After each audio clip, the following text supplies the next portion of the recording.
Ghaziabad police ने mobile tower से बैटरियां चोरी करने वाले एक गिरोह का पर्दाफाश किया है। पुलिस ने इस मामले में 5 मुलजमीन को गिरफ्तार कर लिया है। पुलिस के मुताबिक 5 मुलजमीन गाजियाबाद के मुख्तलिफ इलाकों में मोबाइल टावर से बैटरी चोरी किया करते थे। उनके पास से 3 लाख रुपए की बैटरियां भी बरामद की गई हैं। इसमें काफ़ी समय से सूचना आ रही थी कि जो इंडस मोबाइल कंपनी के टावर्स जो हैं उनसे बैटरियां चोरी की सूचना आ रही थी, तो उसमें FIR पंजीकृत की गई थी। और इस तरह की सूचना जब हमने गाज़ियाबाद में ही देखा तो मोदी नगर में, भोजपुर में, अपने यहाँ पर मसूरी में कई जगह पर इस तरह की घटनाएं हुई थी। तो इसके पीछे, गैंग के पीछे हम लोग लगे हुए थे काफ़ी समय से। तो इसमें ये गैंग पकड़ा गया है। इसमें 5 लोग गिरफ्तार किए गए हैं, जिसमें से 4 लोग जो थे शामिल वो बैटरी चोरी करते थे। इसके अलावा एक इसमें कबाड़ी पकड़ा गया है जो इनसे बैटरी खरीदता था। फिर उसके बाद ये सब गला के और सब चीज़ें करके स्क्रैप की तरह से फैक्ट्रीज में बेच देते थे। आगरा में हिंदू नवाज तंजीमों ने पुलिस स्टेशन का घेराव किया और जमकर हंगामा किया। 3 लोगों को रिहा कराने के लिए थाने का घेराव किया गया। दरअसल एक खातून समेत 3 अफराद ताजमहल में पूजा के लिए दाखिल हुए थे, इसलिए उन्हें थाने ले आए थे। हिंदू तंजीम के रहनुमा अपने 2 साथियों के साथ ताजमहल में दाखिल हुई थी और वहां पूजा करने की कोशिश की। इन लोगों का मानना है कि ये ताजमहल नहीं बल्कि तेजू महालिया है। पुलिस ने मुकदमा दर्ज कर लिया है। तेजो महाले के अंदर आज सुबह मीना दिवाकर जी अपने 2 साथियों के साथ भगवान शिव का स्वरूप करके आरती करने गई थी, लेकिन प्रशासन जो कि पूरी तरीके से नाकारा है, उसमें उर्स करा रहा है। हमारे तेजो महाले के अंदर उर्स करा रहा है। उर्स कराने का क्या अधिकार है? सुप्रीम कोर्ट ने रोक लगा रखी है। कोई नमाज अदा नहीं होगी, कोई उर्स नहीं होगा। तो ये प्रशासन जान ले, अगर मीना दिवाकर को रिहा नहीं करा तो आगरा के अंदर उर्स कार्यक्रम होने नहीं देगा। हिंदू महासभा तत्काल उसको रिहा करना चाहिए। कहाँ है मीना दिवाकर? मीना दिवाकर को पुलिस ने पकड़ लिया। ये हमें पता नहीं है कहाँ पर है, लेकिन इसको इस थाने से उस थाने तक ले आया जा रहा है, लेकिन अभी हमें कोई सख्त जानकारी नहीं दे रहा है। हम कह रहे हैं FIR करी है तो FIR उन नमाजियों के भी खिलाफ होना चाहिए जो सुप्रीम कोर्ट की गाइडलाइन को तोड़कर नमाज अदा करी है। देखिए, ताजमहल के अंदर कुछ व्यक्तियों द्वारा पूजा करने की कोशिश वहाँ पे की थी।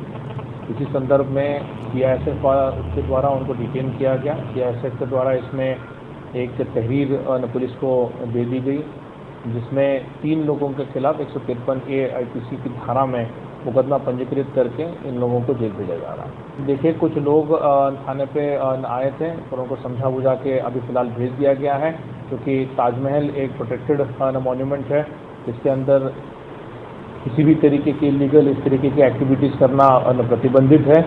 CISF द्वारा इनको डिटेन करके पुलिस को हैंडओवर किया गया है। जमीयत उलमाए हिंद की अलीगढ़ यूनिट का इंतखाब सूबाई जिम्मेदारान की मौजूदगी में अमल में आया, जिसमें कारी मोहम्मद फाजिल कासमी को जिला सदर और मौलाना मुफ्ती मोहम्मद अकबर कासमी को शहर सदर मुंतखब किया गया। शहर जमीयत उलमा की नई टीम तश्कील पाने के बाद एक इस्तकबालिया जलसा भी मुनक्किद किया गया, जिसमें सभी जिम्मेदारान ने शिरकत की। इस मौके पर शहर सदर मौलाना मुफ्ती अकबर कासमी ने जमीयत उलमाए हिंद की तारीख पर रोशनी डालते हुए इसके कारहाए नुमाया से नए मेंबरान को वाकिफ कराया। उन्होंने कहा कि जमीयत उलमा कौमी तंजीम है जो मुल्क की फलाह बहबूद और तरक्की के लिए हम्मा वक्त हाजिर है। हमारी जो तंजीम है जमीयत उलमाए हिंद, ये एक ऐसी तंजीम है जो तमाम लोगों की फ़िक्र करती है, चाहे वो किसी भी धर्म से ताल्लुक़ रखने वाला हो, जिसे कहते हैं फ़िक्री तंजीम। जमीयत एक फ़िक्री तंजीम है, हर धर्म से बिलोंग करने वाले के लिए रहबरी का काम करती है, चाहे वो हिंदू हो, मुस्लिम हो, सिख हो, ईसाई हो। और मैं ये कहूँ कि ये तंजीम जो है देशभक्ति का बहुत बड़ा सबूत है। आज़ादी हिंद से लेके अब तक हम आज हिंदू, मुस्लिम, सिख, ईसाई चैन से, सुकून से जो सांस ले रहे हैं, ये सिर्फ जमीयत उलमा हिंद के मरहून मिन्नत है। अब हम सब का संकल्प है कि पूरे शहर में ही नहीं बल्कि पूरी दुनिया में और हर तरफ जमीयत उलमा हिंद के बैनर तले इस्लाम के रूल्स को फॉलो करने की कोशिश करें। कानपुर में जमीयत उलमा हिंद की जानिब से एक प्रेस कॉन्फ्रेंस की गई और हुकूमत की तरफ से चलाई जा रही नई तालीमी पॉलिसी को मलहूज रखते हुए मुस्लिम तलबा को फ़ायदा पहुंचाने के लिए तालीमी प्रोग्राम शुरू करने का ऐलान किया गया। अफसोस की बात यह है कि हुकूमत की निगाह में मदरसों में पढ़ने वाले बच्चे जो धार्मिक तालीम हासिल करते हैं, हुकूमत उसे तालीम और एजुकेशन में शामिल नहीं करती। जमीयत-उल-उलमा की तरफ से ये प्रोग्राम चलाया जा रहा है कि हुकूमत ने कई साल पहले ये चीज़ पास की थी कि बच्चे घर में रहकर हफ्ता 2 हफ्ते में क्लास अटेंड करके, जिसे हम उर्दू में कहते हैं फासलाती कोर्स, बच्चे वो अपने घर में बैठ के कर सकते हैं और उसके ज़रिए वो सालाना इम्तिहान देकर डिग्री हासिल कर सकते हैं। तो जमीयत-उल-उलमा की तरफ से मदारिस के बच्चों के लिए, मदरसे में पढ़ने वाले बच्चों के लिए गोरखपुर में वाक़ दरगाह मुबारक खान शहीद के मुंतज़मीन ने सुप्रीम कोर्ट के फैसले का खैर मकदम किया है। दरअसल सुप्रीम कोर्ट ने दरगाह मुबारक खान शहीद के किसी भी हिस्से को मिसमार करने पर रोक लगा दी है। इस मामले में सुप्रीम कोर्ट ने उत्तर प्रदेश हुकूमत को नोटिस भी जारी किया है। पूरा मामला क्या है, आपको इस रिपोर्ट में बताते हैं।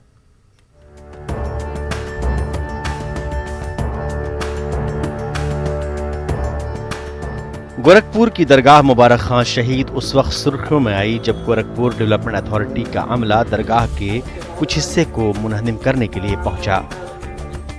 मामला इलाहाबाद हाई कोर्ट पहुंचा। हाई कोर्ट ने दरगाह के एक हिस्से को मिसमार करने से मुताल्लिक स्टे की अर्जी को खारिज कर दिया। दरगाह के मुंतज़मीन ने फौरन सुप्रीम कोर्ट का दरवाजा खटखटाया और बिलाखिर सुप्रीम कोर्ट से राहत की खबर ये आई कि दरगाह की इमारत के कुछ हिस्से की इनेदामी कार्रवाई पर अदालत उज़्मा ने रोक लगा दी। दरगाह कमेटी की जानिब से अदालत के फैसले का खैर मकदम किया गया है। दरगाह की ज़मीन को GDA द्वारा अवैध बता करके तोड़ा गया। यहाँ की रेलिंग को, यहाँ की स्टेज को, यहाँ की दुकानों को अवैध बता करके तोड़ा गया। जबकि मेरे पास सन 1963 की दरगाह के फेवर में डिग्री है। मैं यहाँ के तमाम आला अधिकारियों को ये डिग्री दिखाता रह गया, लेकिन किसी ने भी मेरी नहीं सुनी। इसके बाद मजबूरन मुझे हाई कोर्ट जाना पड़ा, जहाँ से हाई कोर्ट ने मुझे स्टे दिया।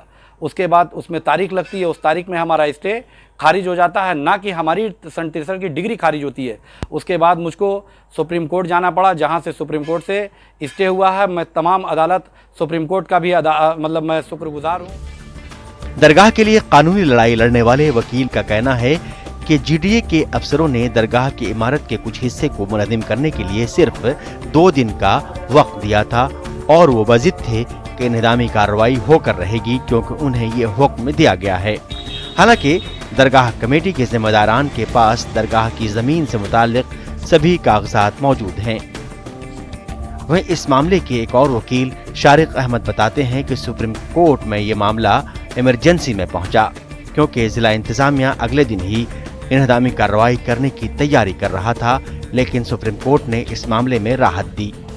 जिला प्रशासन में जो अधिकारी आए थे, सिटी मजिस्ट्रेट साहब और SDM साहब, उनका ये कहना है कि हम कोई मेरिट का नहीं देखेंगे, GDA का आर्डर है, उसका अनुपालन कराने के लिए हमें भेजा गया है। हम इसको जो है जो भी निर्माण है उसको तोड़ेंगे। जबकि ये गलत जो है तरीके से एक एंट्री हो गई है कि ये ज़मीन जो है दरगाह की रही है, कोई किसी की थी ज़मीन, उसने दरगाह को दे दिया था कि यहाँ मेले वगैरह होते हैं तो दरगाह में लोग आते हैं ज़्यादा लोग, और ईदगाह है, नमाज होती है, तो इस वजह से वो दे दिया कि आके लोगों को तकलीफ ना हो। तो 1916 का जो बंदोबस्त है अंग्रेजी शासन का, उसमें ये ज़मीन जिसकी है वो 6-1 का काश्तकार है, जो सबसे मजबूत काश्तकार होता है, उसको बेदखल नहीं किया जाता। एक वो है कि सरकार का अपना इंटरप्रिटेशन है कि इसमें ये अवैध कब्जा है और इस पे दरगाह कमेटी को कोई कंस्ट्रक्शन भी नहीं करना चाहिए और वो उसके एंटाइटल्ड भी नहीं है, ये ज़मीन उनकी नहीं है। तो उसी को लेकर के सरकार अपने समझ के अनुसार मैं कहूँगा वो इस पर कार्रवाई करना चाहती है। आइए अब आपको बताते हैं इस दरगाह की तारीखी अहमियत के बारे में।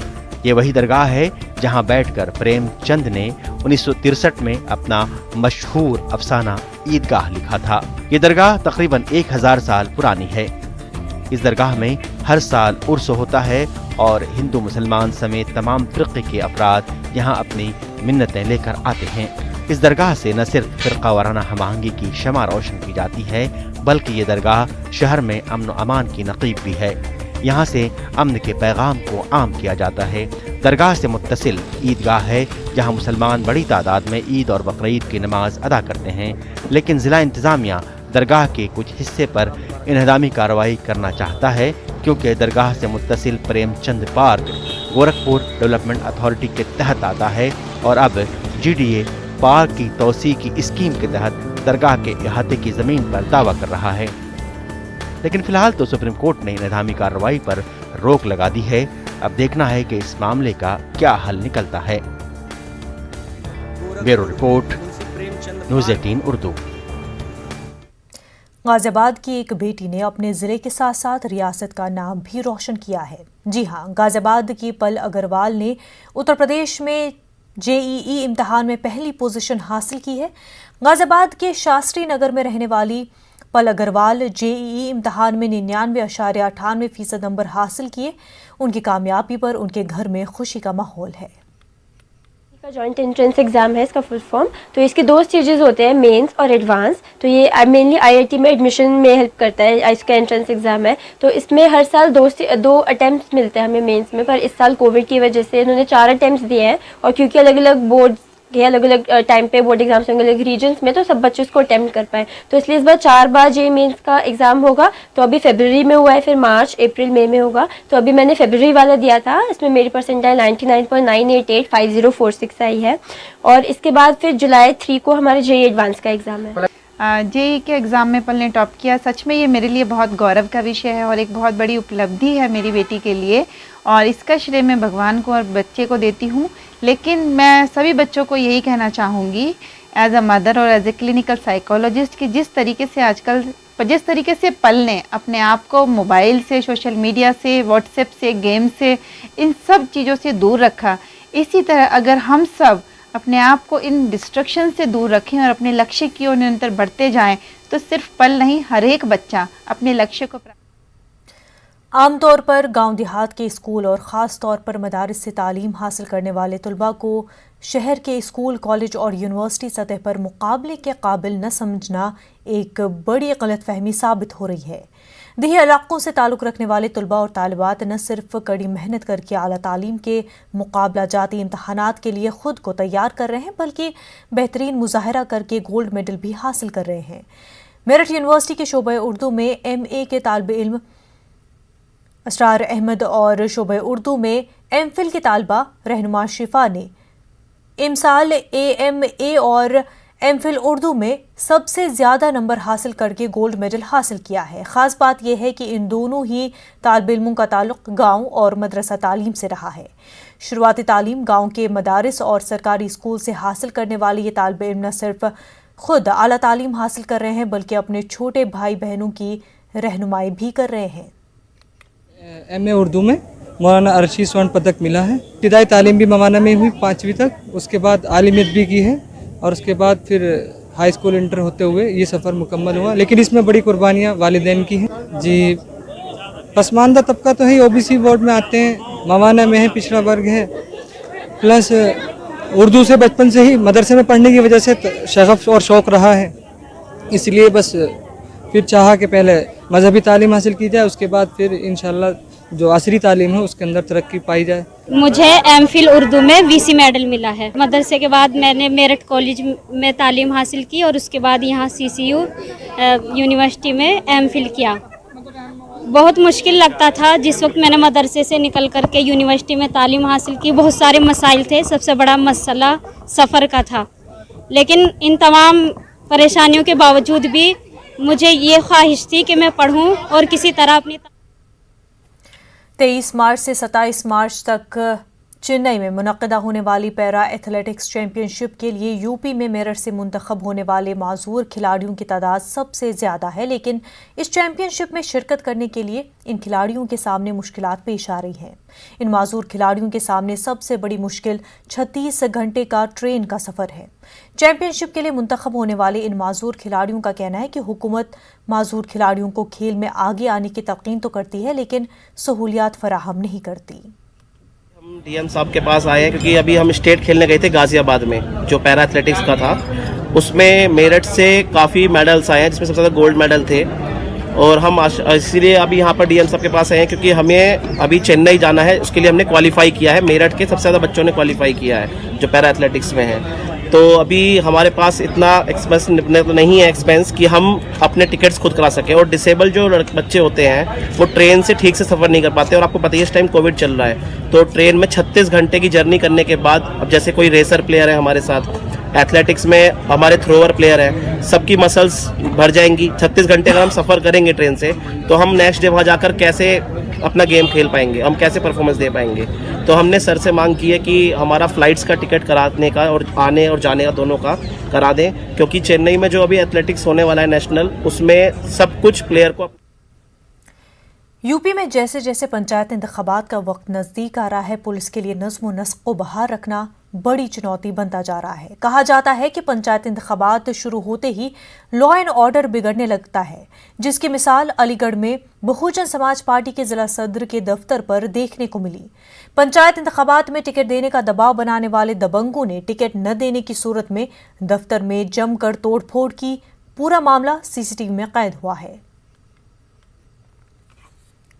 प्रशासन से मांग करता हूं कि ऐसे गलत छवि के लोगों को, आपराधिक छवि के लोगों को तुरंत गिरफ्तार किया जाए और उन्हें जेल भेजा जाए। क्या साक्ष्य आपके पास जो सीसीटीवी कैमरे मेरे घर पर लगे हुए थे, उसमें पूरा मैंने देखा है। और वो तोड़फोड़ कर रहे थे, घर में घुसकर आए, पूरे गैंग बनाकर वो इकट्ठे होकर 12-15 की संख्या में लोग आए। उसमें एक हिस्ट्री सीटर हैं जो 302 के आरोप में जेल भी जा चुके हैं। संदीप पाटिल नाम है उनका, वो हैं। पार्टी से क्या लेना देना? पार्टी में पहले रहे थे, लेकिन जैसे ही उनके बारे में जानकारी हुई कि उन पर संगीन आरोप हैं और संगीन अपराधों में जेल भी काट चुके हैं, थाना गांधी पार्क में वो जो है ब्लैक लिस्टेड भी हैं, तो हमने उनको बाहर कर दिया।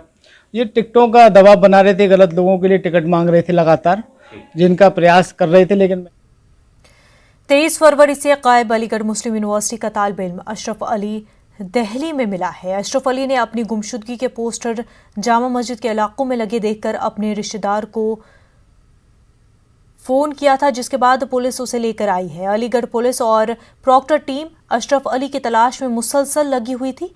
अलीगढ़ के थाना सिविल लाइन में दर्ज कराई गई थी।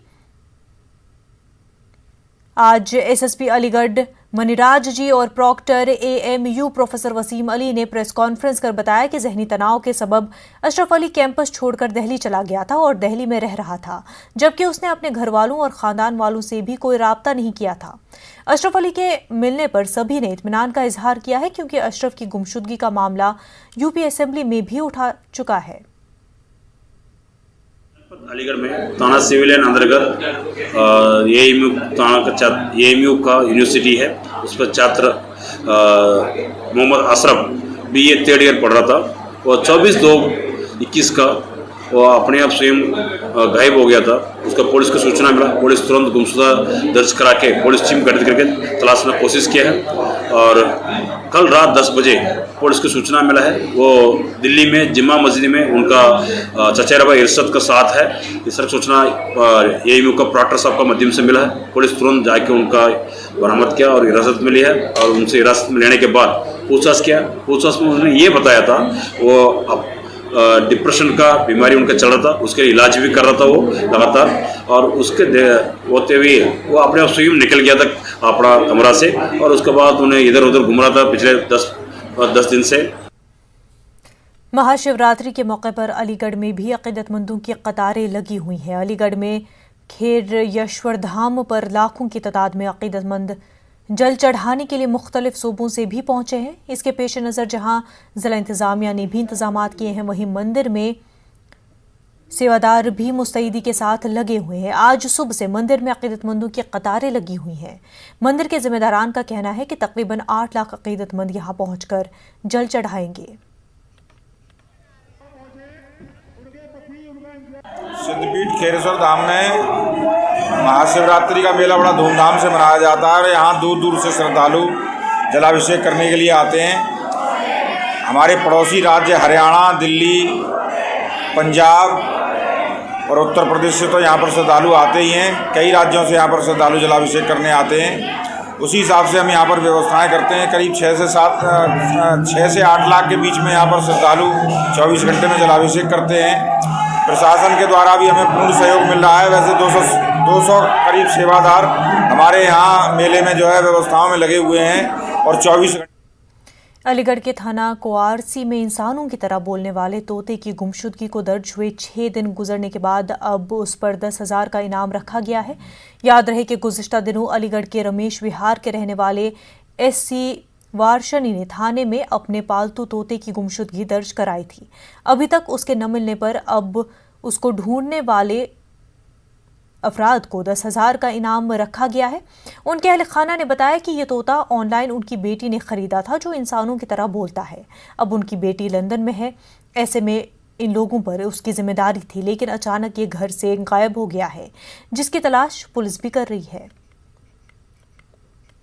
जो मेरी बेटी का तोता था वो यह बेंगलोर में रहती थी, तो उसके साथ ही रहता था। अब उसका सिलेक्शन फेसबुक में लंदन हो गया, तो लंदन जब गई थी तो वो हमें तोता दे के गई थी कि आप इसे पालना, और जब मैं 1 साल बाद आऊँगी तो बाद में मैं ले जाऊँगी। तो उसकी ससुराल भी यहीं है। पहले वो हमारे पास रहता था, हम उसे सिखाते थे, लेकिन वो बहुत प्यारा तोता था, उससे उसे बहुत लगाव था और इसी वजह से हम भी बहुत प्यार करते थे। वो जो हम बोलते थे वो बोलता था कि चाय पीनी है मिट्ठू, आ जाओ मिट्ठू, बाय बाय, और जो भी आता था हमेशा उससे खेलता था, सीटी बजाता था। तो मिसिंग कंप्लेंट लिखवाइए।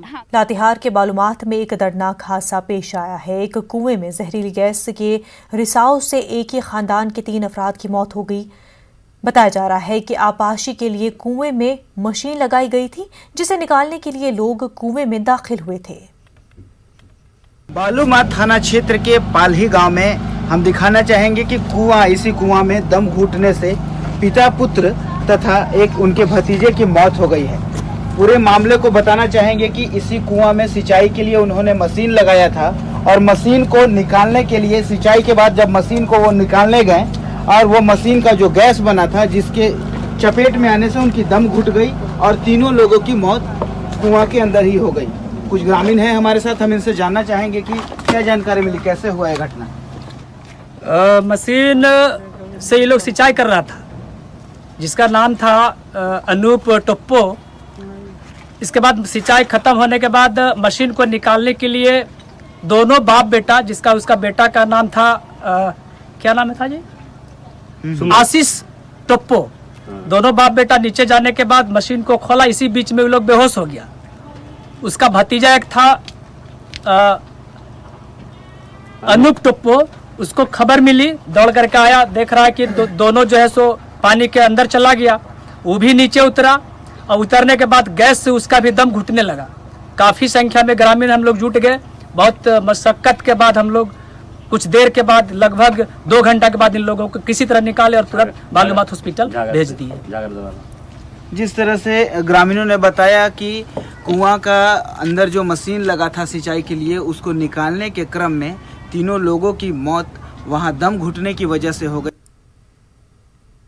नवादा में जिला परिषद ने नवादा को प्लास्टिक से पाक बनाने के लिए एक अनोखा आगाज किया है। इसके लिए परिषद ने प्लास्टिक लाओ मास्क पाओ मुहिम शुरू की है। इस मुहिम के तहत लोग प्लास्टिक के कचरे के साथ पहुंच जाते हैं और उसके बदले में उन्हें मास्क दिया जाता है। अभियान के तहत कोई भी व्यक्ति अगर कूड़ा लाते हैं, प्लास्टिक लाते हैं और यहाँ पर हमारे यहाँ जो कूड़ादान रखा हुआ उसमें जमा कर देते हैं, तो हम लोग उसको मास्क देंगे और इस मास्क के रूप में एक प्रकार से प्रोत्साहन दे रहे हैं ताकि लोग अधिक से अधिक आए। प्रत्येक के घर में कूड़ा निश्चित रूप से होता है, उस कूड़ा के डिस्पोजल के लिए हम लोग हर जगह स्टॉल लगा रहे हैं। तत्काल अभी 6 स्टॉल लगाए गए हैं। बिहार में इलेक्ट्रिक गाड़ियों के तई लोगों का लगाव बढ़ता जा रहा है। पटना में जमाल रोड चौराहे पर इलेक्ट्रिक बाइक शोरूम में खरीदारों की खासी भीड़ नजर आ रही है। स्कूटी, मोपेड और इलेक्ट्रिक साइकिल के खरीदारों की तादाद ज्यादा है।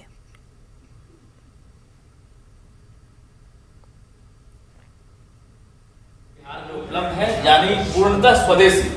पूरे जो प्रोडक्ट आप देख पा रहे हैं ये सभी भारत में ही तैयार किए गए हैं। IIT के छात्रों ने इस पर रिसर्च किया था, उसके बाद इसको तैयार किया है। तो ये देखिए अब साइकिल है, इसमें खासियत क्या है, लेकिन हम इस पर सवार होने के बाद आपको बताएंगे कि कैसा लगता है, कितना कंफर्टेबल है। तो हम देख सकते हैं यहाँ से स्टार्ट करते हैं, यानी हम इसे स्टार्ट करने के बाद ऑन किए और कुछ नहीं करना है, आपको एक्सीलेटर लेना है और इस पर सवार होने के बाद आपको सफर पर निकलना है। तो देखिए आप सिर्फ एक्सीलेटर को लेंगे और यहाँ से आप धीरे धीरे आप देखिए सफर पर निकल सकते हैं। तो ये खासियत है और खूबसूरत भी है, सेहत के लिए भी काफ़ी लाभदायक है। ना पेट्रोल का टेंशन और ना ही पोल्यूशन का डर। इसमें पूरी मोटरसाइकिल की फीचर लगी हुई है, मोटरसाइकिल से कम नहीं है। बिना पेट्रोल का आप मोटरसाइकिल का आनंद इसमें उठा सकते हैं। क्या पसंद आया? पसंद हमें ये आया है स्कूटी? हाँ, स्कूटी आया है। अच्छा, बहुत अच्छा है जैसा इन्होंने बताया। कैसा लग रहा है? बहुत अच्छा लग रहा है। हम 4 महीने सफर आसान है? हाँ, 4 महीने चला रहे हैं, बहुत आसान लग रहा है। स्वदेशी प्रोडक्ट है ये। रजनीश कुमार, न्यूज़ 18 पटना। बुलेटिन में फिलहाल इतना ही, हमें दीजिए इजाजत। आदाब।